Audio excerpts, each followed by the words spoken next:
ખેડૂત મિત્રો, દર્શક મિત્રો, સાહેબ ફાર્મ ચેનલમાં આપને હું હાર્દિક સ્વાગત કરું છું. હવે આપણે ખેડૂતોને ખાસ આજે વાત કરવાની છે કે જે યુરિયા, ડીએપી, 12-32-16 વગેરે ખાતરનો ઉપયોગ કરે છે એમાંનું ખાસ જે અગત્યનો ઘટક છે મુખ્ય તત્વોમાંનો નાઇટ્રોજન. તો નાઇટ્રોજન વિશે ખાસ આપણે વાત કરવાની છે.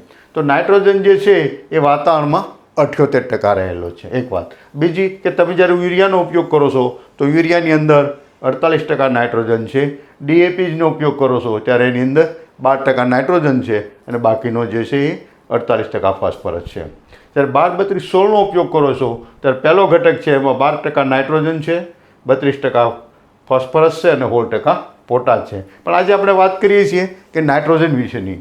તો નાઇટ્રોજનને સમજવા માટે આપણે નાઇટ્રોજન ચક્રને સમજવું જરૂરી છે. તો નાઇટ્રોજન જે છે એ વાતાવરણમાં 78% રહેલો છે અને જ્યારે આપણે વાતાવરણની અંદરમાં રહેલો નાઇટ્રોજન જે છે જીવાણુ અને બેક્ટેરિયાઓ જે છે એનો ખોરાક તરીકે ઉપયોગ કરે છે અને એનો ઉપયોગ કરી અને વાતાવરણમાં નાઇટ્રોજન આપણી વનસ્પતિને પૂરો પાડે છે. અને નાઇટ્રોજનનો એક ગુણધર્મ છે કે જે વધારે જો નાઇટ્રોજન આપણે નાખીએ તો એ વાતાવરણમાં ચાલ્યો જાય છે. એટલે ડીએપી નાખો તમે કે એમોનિયમ સલ્ફેટ નાખો કે 12-32-16 નાખો ત્યારે તમારે યુરિયાનો ઉપયોગ નહીં કરવો જોઈએ અને ત્યાર પછી 8-10 દિવસે યુરિયાનો ઉપયોગ કરવો જોઈએ. પણ વનસ્પતિને જ્યારે તમે નાઇટ્રોજન આપો છો આપણી વનસ્પતિને ત્યારે નાઇટ્રોજનનો ઉપયોગ હપ્તે હપ્તે કરવો જરૂર છે.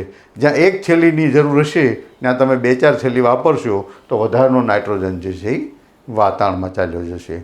એટલા માટે નાઇટ્રોજન જે છે એને ખાસ અને નાઇટ્રોજનની જરૂરિયાત પણ છે. નાઇટ્રોજન ન નાખવાથી વનસ્પતિ વાતાવરણમાંથી પણ નાઇટ્રોજન લેશે. તો શા માટે નાખવો જોઈએ? વૈજ્ઞાનિકોએ ભલામણ કરી છે કે વધારે ઉત્પાદન લેવા માટે આપણે નાઇટ્રોજન વાપરવો જરૂર છે.